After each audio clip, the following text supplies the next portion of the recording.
Magandang araw kaibigan! Tuloy po kayo sa Felicidad's Channel.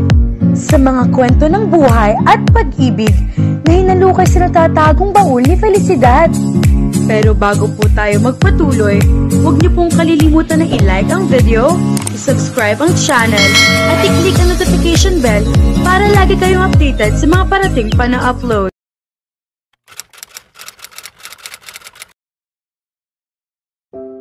Parang nahulog ang kaluluwa ni Courtney at nanayo ang lahat ng balahibo niya sa katawan dahil sa lalaki. Hindi siya makapaniwala. Ang lalaki sa kanyang panaginip. Hayon at nakatayo habang titig na titig sa kanya.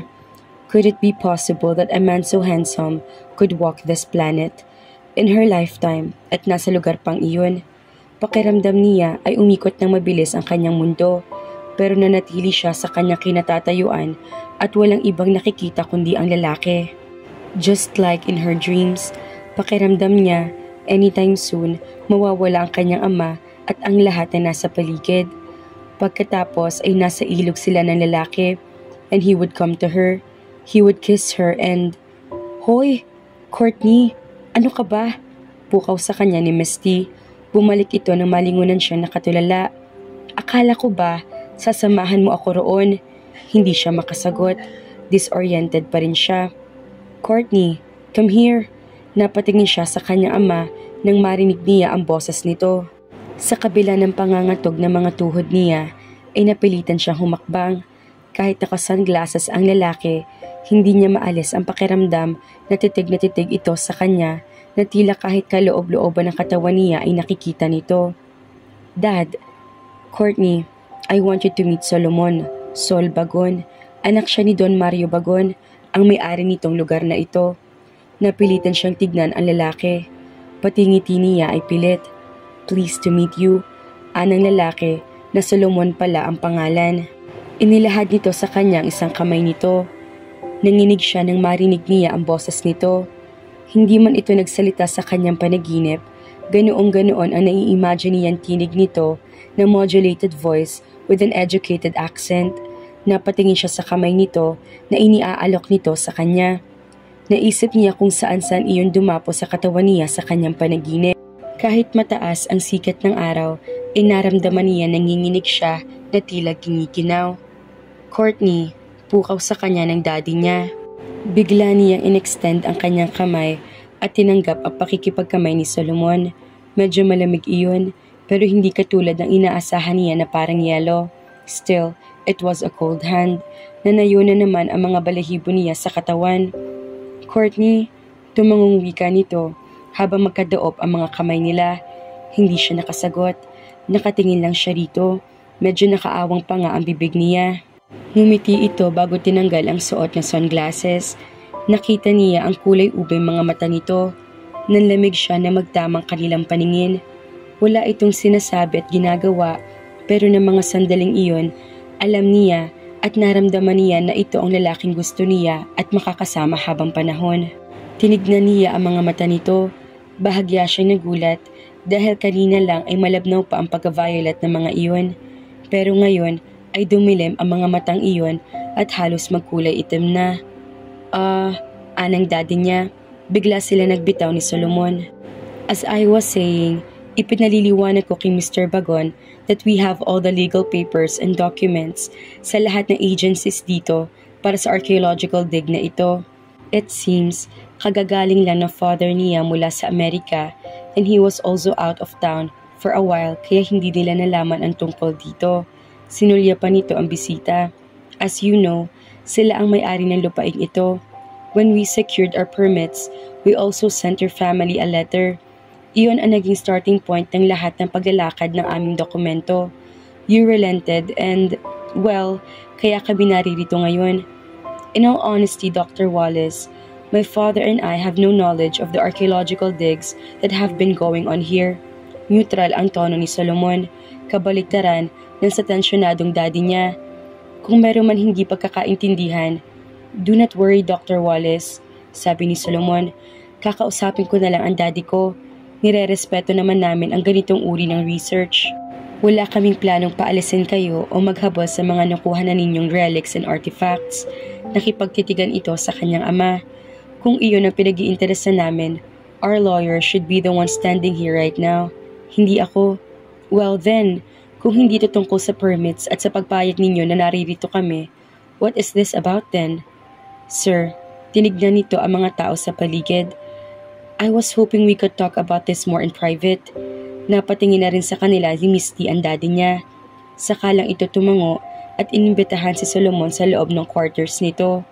Ipinaiwan din ito sa labas ang baklang kasama ng lalaki, kaya pagsara ng pinto, pagpasok ng dalawa sa quarters, nagtaray agad si Misty sa nakapayo na kasama ni Solomon. Kung makaasta ka kagabi, akala mo kung sino ka. Iyon pala, dakilang alalay ka lang naman. Excuse me, executive assistant ako ni Mr. Saul Bagon. Nakataas ang isang kilay na sabi na nakapayong na bading na mukhang nagiinit din ang dugo kay Misty. Ikaw, ano ka ba rito? Janitress o cook? Baka naman tagalinis ka ng mga quarters dito, kaya nagpunta ka rito kay Dr. Wallace. Hindi mo yata dala ang walis at mop mo. Gagang ito? Hoy, archaeologist ako. Malaysian-based ako and Dr. Wallace has invited me here to join the dig. Well, it seems he's not paying you enough. Hindi mo ko napantayan kagabi eh. It's not the money. Praktikal lang ako. Bakit ko naman sasayangin ang pera ko? Amoy paminta naman ang lalaking yun. Paminta? Tanong na nakapayong na bading. Bakla rin yun, no? Bading? Bigla napakagat labi ang nakapayong. Kung alam ko lang, ang walang hiyang yun, pagbubusa na rin ito. Malandi ka kasi eh.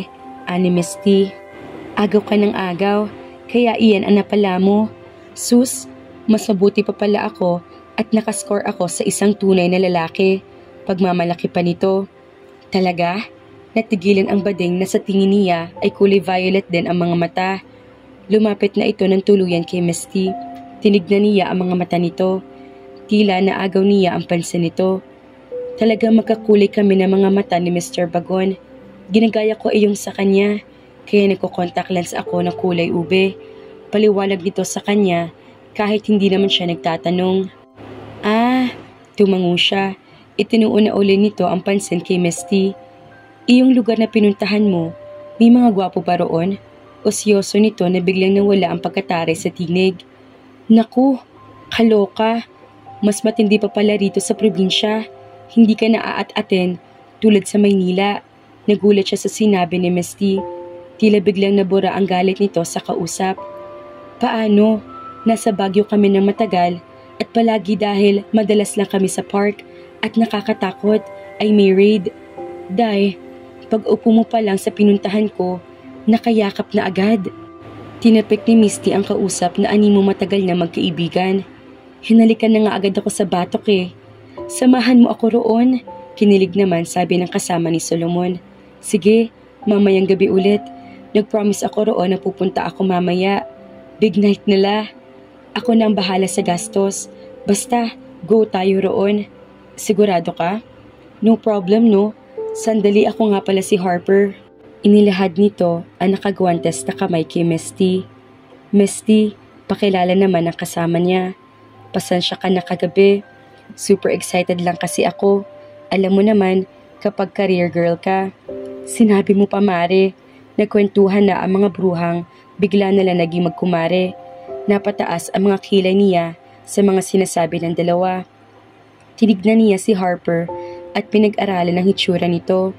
Halos wala itong ipinagkaiba sa amo nito. Para ding hindi natural ang kagandahan ng hitsura nito, lalo ng kaputian ng balat nito. Kung executive assistant ito ni Sol, lahat ay alam nito tungkol sa amo nito. Marami siyang pwedeng itanong dito ng mga impormasyon.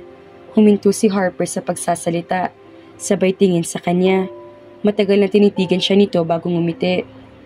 Maya-maya pa ay lumapit na ito sa kanya. Ilang taon ka na, Courtney? 20, sagot niya. Pwede ko bang malaman kung ilang taon na si Mr. Bagon? Tawagin mo na lang siyang Sol. Nakakahiya naman yata yun. Walang nakakahiya, basta sa'yo. May boyfriend ka na ba? Naku, wala. Ilang taon na siya? Tanong ulit niya. 22, sagot nito. Hindi kayo nagkakalayo ng edad. But he looks so professional. Siguro dahil bata pa lang siya, marami nang itinuro negosyo sa kanya ang daddy niya.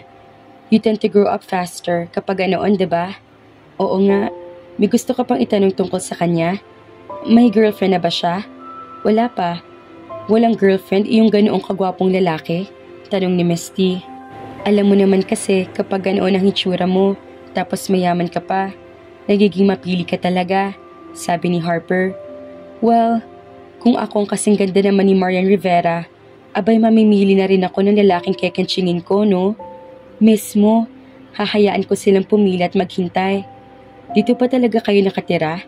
O bumisita lang kayo? Matatagalan ba kayo rito? Kung hindi rito, saan kayo nakatira? Sunod-sunod na tanong niya. Hindi niya mapigilan ang sarili mag-usisa. Well, Annie Harper, saka mahinhin nagpunas ng muka. Hindi ko alam sa ngayon kung anong desisyon ng boss ko. But I'm sure matatagalan pa kami rito kaysa sa inaasahan ko. Hindi pa man din ako nagdala ng ganoong karaming damit. Off ko sa Friday, bala kong lumawas sa Maynila. Gusto mong sumama? Tanong ni Misty sa bagong kaibigan. Game ako dyan. Hindi ko gaano kabisado ang Manila, but I'm sure makakaikot tayo ng matagal. Korek ka dyan. Nagkakaintindihan na nagngitian ng dalawa. Saka naman bumukas ang pinto sa quarters ng daddy niya. Napatigil ang mga bakla sa pagkukwentuhan habang siya ay napatingin kay Solomon. Nakakunot ang noo nito, taliwa sa maaliwalas na mukha ng kanyang ama. Misty, Courtney, puntahan niyo si Felix. Sabihin ninyong pupunta ako sa loob ng kuweba in 10 minutes. I'll be bringing 2 people with me. Yes, Emerson, sagot ni Misty. Sabay ngiti kay Harper. Mamayang gabi, 7 ha? Hintayin mo ko sa parking lot. Kumaway pa si Harper na animo na sa isang beauty pageant. Halika na, Courtney. Yaya ni Misty na hinawakan siya sa kamay at hinila na. Hindi niya napigil ang sarili. Nilingon niya si Solomon na nakatingin din sa kanya. Ayaw pa niyang umalis hanggang naroroon ito pero wala siyang excuse para maglinger pa kaya bantulot na nagpahila na lang siya kay Misty. Nang malayo na sila, bigla siya nalungkot. Hindi niya sigurado kung kailan ulit niya makikita si Solomon pero ngayon pa lang nami-miss na niya ito. Dismayadong sumunod na lang siya kay Misty hanggang sa makarating sila sa digging site ng mga relic malayo sa Yungib. Bakit ba of all days ay ngayon pa niya naisipang hindi magtrabaho roon? Masyado bang halata kung babalik siya sa Yungib at doon na lang magtatrabaho? Baka hindi iyon magustuhan ng kanyang ama. Napabuntong hininga na lang siya at saka humagip ng maliit na pangkalkal ng lupa. Nagsimula na sila sa maingat na pagbubungkal. Hindi siya mapakali dahil hindi niya makalimutan si Solomon. Hindi yata niya kayang hindi ulit ito makita sa buong maghapon. Pero nabaon na siya sa pagbubungkal ng lupa at hindi na siya nakalabas. Break time na ulit sight. Nagmamadaling sumilip siya sa mga kuweba pero wala siya nakitang tao roon. Wala na rin sa parking lot ang kaya ni Solomon. Wala na ito. Hindi na ulit niya ito nakita. Bumagsak ang mga balikat niya sa panlulumo. Kailangan makita ulit niya ito. Pero saan at paano? Pasado 4:00 na ng hapon pero lumong-lumo pa rin si Courtney. Hindi niya alam kung anong gagawin para makita ulit niya si Solomon. Hindi nga siya sigurado kung natatandaan pa siya nito. Iyong mga ganoong kagwapong lalaki, nakakatanda ba iyon ng mga katulad niya? Pupunta ba siya sa mansyon ng mga ito? Baka ipahabol lang siya nito sa aso. At kung sakali man tanggapin siya nito roon, ano naman ang sasabihin niya at nagpunta siya roon? Lalong nawindang ang isip niya. 8 oras pa lang ang nakararaan, wala na magkakakilala sila. Ano kaya ang posibleng sabihin niya rito na kailangan nitong malaman mula sa kanya para magkaroon siya ng dahilan makipag-usap dito? Bumuntong hininga siya at binitawan na ang maliit na rake. Nagpaalam siyang kukuha ng inumin sa kantin. Tumatawid na siya mula sa site patungo sa kantin nang mapansin niya ang isang parating na sasakyan. Huminto iyon sa parking lot. Nanlaki ang mga mata niya na makitang Hummer H3 model iyon. Lalo pa nanlaki ang mga mata niya nang umibes ang driver niyon para pagbuksan ang nasa backseat. Baka si Sol, bumilis ang tibok ng puso niya. Sa pagkakataong iyon, hindi na niya naramdaman ang hiya-hiya. Siya na mismo ang sumalubong dito. Lalakasan na niya ang loob niya at yayayain ito mag-dinner. Kahit anong gusto nito, basta kasya sa budget niya, ibibigay niya. Tumakbo na siya sa direksyon ng binubuksan Hummer. Mula sa likod niyon ay bumaba ang isang lalaki na kasing taas ni Solomon at kapareho rin ang buhok nito.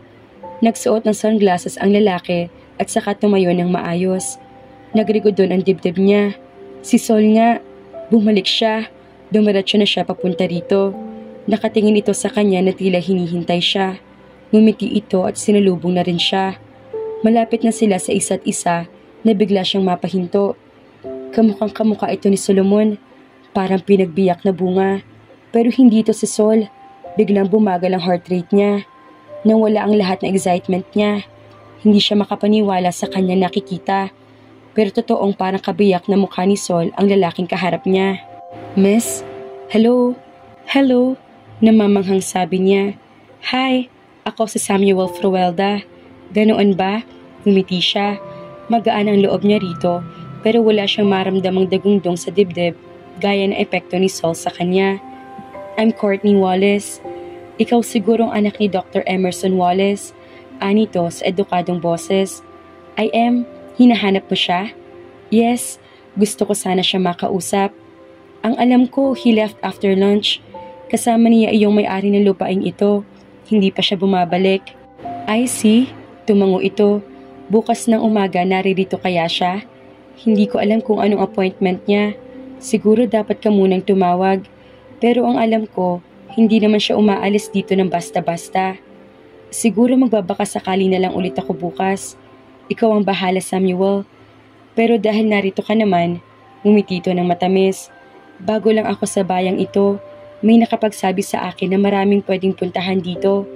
Baka interesado kang i-explore ang island kasama ko. I'm sorry, hindi ako basta-basta sumasama sa kahit na kanino. Tanggi niya sa imbitasyon nito.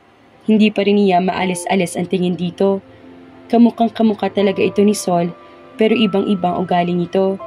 Bakit kanyan ka kumakatingin? Nakita na ba tayo dati? No, naningkit ang mga mata niya bago nagtanong. Huwag mo sanang mamasamain, pero maitatanong sana ako sa'yo. Pero kulay violet din ba ang mga mata mo?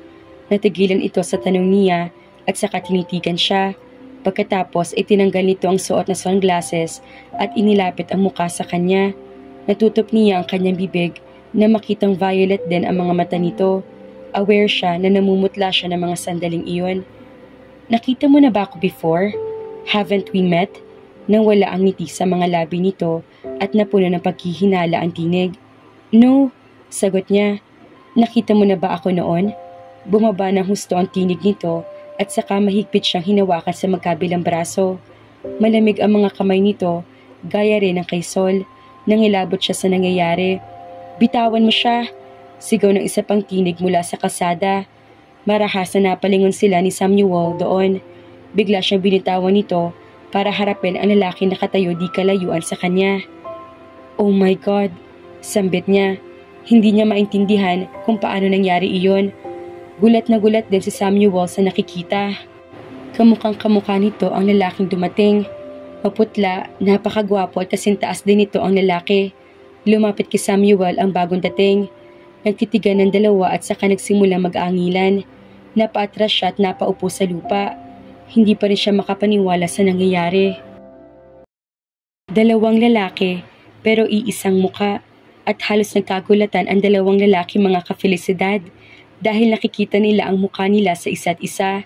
May kaugnayan ba ang mga lalaking ito na parang Xerox copy ang muka bukod sa mga mummies? Nararamdaman niya na wala doon si Solomon.